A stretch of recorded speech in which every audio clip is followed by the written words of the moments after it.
Wa ajwadu amakinil hifdhi al-ghuraf wa kullu mawdi'in ba'idin anil mulhiyat.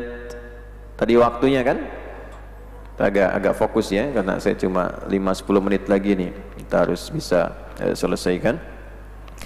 Tadi waktunya sudah, dari usia, kemudian waktu, sekarang tempatnya.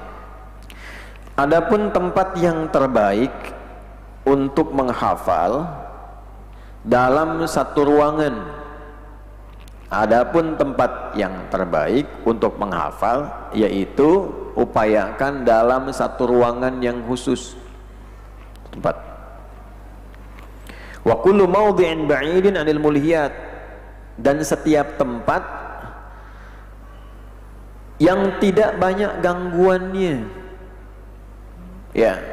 Mulhiyat itu segala yang merubah konsentrasi kita, yang melalaikan kita dari fokus. Ya, misal mau ngapalin di depan tuh, begitu mau ngapal mobil lewat tuh bunyi penasaran, tuh ya. Makanya kalau bangun pesantren dulu kenapa ulama kita agak ke dalam, tidak ke dekat-dekat jalan, supaya meminimalisir bunyi-bunyi yang muncul. Oh, saya jadi ingat ya, tolong dibantu doakan ya. Tuh keluarga pesantren yang Al-Khazini didoakan ya. Ya, yang ada musibah runtuh itu bangunan musola, masih ada yang terjebak di dalamnya. Semoga Allah berikan kebaikan-kebaikan, Allah memberikan syahadah untuk yang wafat dan kesabaran untuk keluarga insyaallah. Kembali, nah, jadi cari tempat yang membuat intinya kita bisa fokus menghafal. Makanya ghuraf itu jamak dari ghurfah.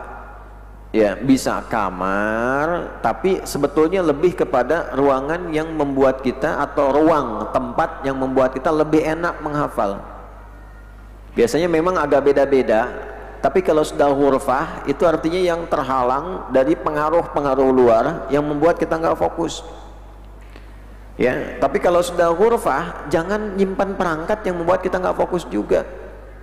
Ngapalin di kamar tapi TV-nya nyala. Skor berapa skor?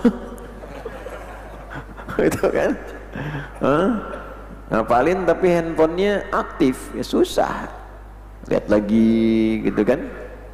Nah, jadi intinya cari tempat yang membuat kita fokus, terjauh dari sesuatu yang bisa menghindarkan fokus kita.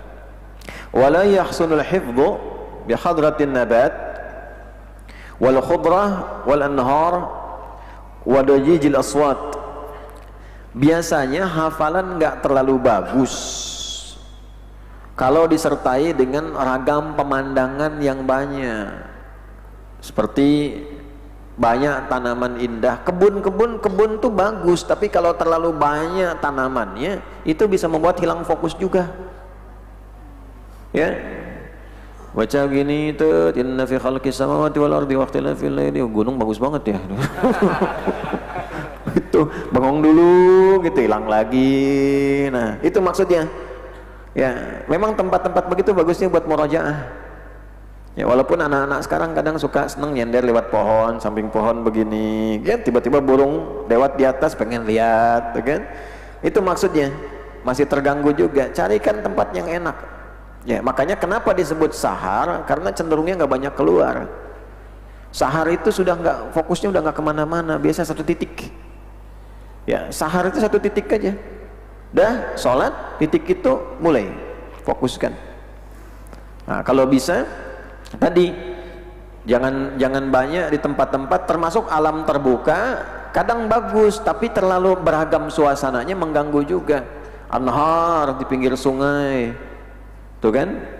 Kadang-kadang bagus untuk terapi iya, untuk healing iya, tapi untuk menghafal kurang baik. Karena apa? Fokusnya seringkali terganggu. Jadi begitu mau menghafal, airnya terdengar pengen lihat. Alih-alih menghafal berenang gitu. Ya. Nah, kemudian badijil aswat, dan yang bising, tempat-tempat yang bising. Ya, menghafal di stasiun kereta nggak bagus.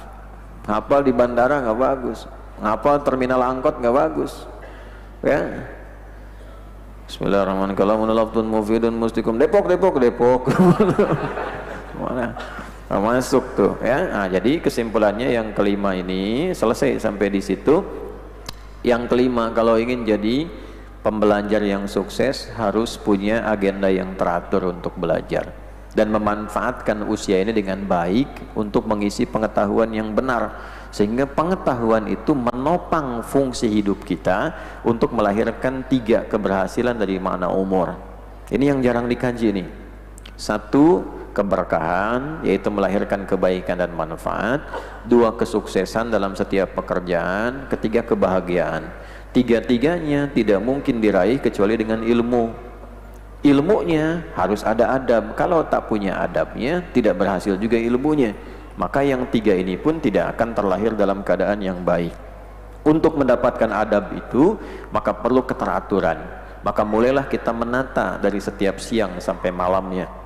Waktu yang terbaik untuk menghafal digunakan waktunya sahar, menjelang subuh.